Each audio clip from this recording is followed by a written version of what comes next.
La Russie est arrivée grande première dans la course au vaccin contre le Covid-19, loin devant tous les autres. Dès le mois d'août, Sputnik V est présenté au public, un vaccin qui ne porte pas n'importe quel nom puisqu'il rend hommage au premier satellite envoyé dans l'espace par l'URSS en 1957. D'après ce que je sais ce matin, un premier vaccin contre la nouvelle infection de coronavirus a été enregistré pour la première fois dans le monde. Bien que je sache qu'il fonctionne de manière très efficace en créant une immunité stable. Je répète qu'il a passé tous les essais nécessaires. Le méchant Vladimir Poutine qui annonce quelques mois seulement après le début de la pandémie que son pays a réussi à produire le tout premier vaccin contre un virus qui a mis le monde à l'arrêt. Ça ne passe pas auprès de la presse occidentale et française qui fait tout pour le décrédibiliser. Un effet d'annonce qui n'a aucun sens. Manipuler une information autour de la vaccination comme le fait M. Poutine est, de mon point de vue, absolument irresponsable. Un homme politique comme Vladimir Poutine a la volonté d'apparaître à la pointe de la science, mais ni lui ni son pays ne le sont. Mais c'est quoi cette histoire de vaccin en Russie? Un vaccin, cela met généralement une dizaine d'années à être découvert et testé. Une fraude des données est donc possible. Presse qui a aussi du mal à prononcer correctement le nom de Sputnik V. Question sur le vaccin russe. Oui, Sputnik 5. Et puis il y a Sputnik 5. Le vaccin russe. Étude qui concerne le fameux vaccin russe, Sputnik 5. Et pourtant, on dit bien Sputnik V. V comme vaccin à vecteur viral. Ça fait beaucoup de V, mais ça peut servir de repère mémotechnique. Autrefois décrié, Sputnik V est aujourd'hui sous le feu des projecteurs et il pourrait être utilisé plus largement en Europe. Pourquoi ? Pour plusieurs raisons. La première nous renvoie vers la dernière étude du Lancet.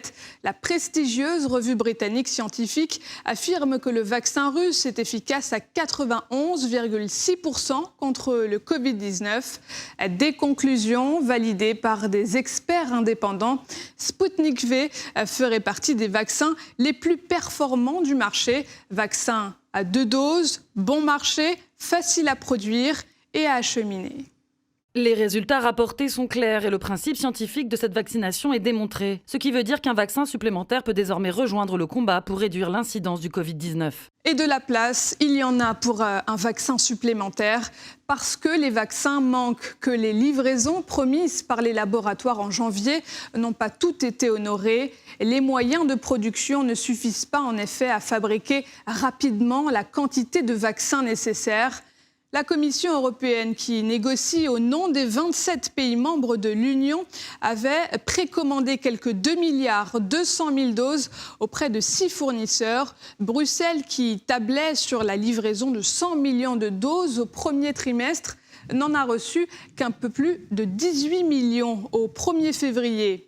Face à cette pénurie, l'Allemagne ouvre la voie au vaccin russe.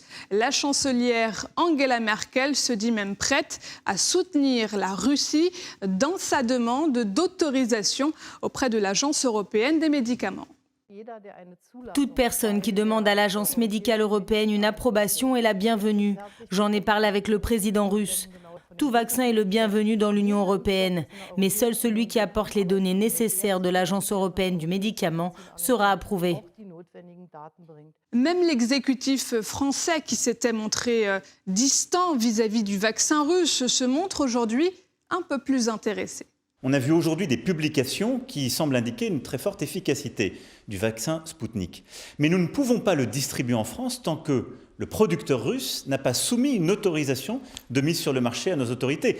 Et c'est normal, c'est une question de responsabilité sanitaire. À la minute où il la déposera, dans les meilleurs délais, les autorités européennes, et avec elles chacune de nos autorités nationales, évidemment regarderont scientifiquement, de manière indépendante, ce vaccin et en fonction de ces résultats et des preuves, l'homologueront ou pas. Sputnik V, c'est déjà 1 milliard de doses de précommandées à travers le monde et des pays comme la Hongrie, l'Iran, la Corée du Sud ou encore l'Argentine qui l'ont déjà adopté.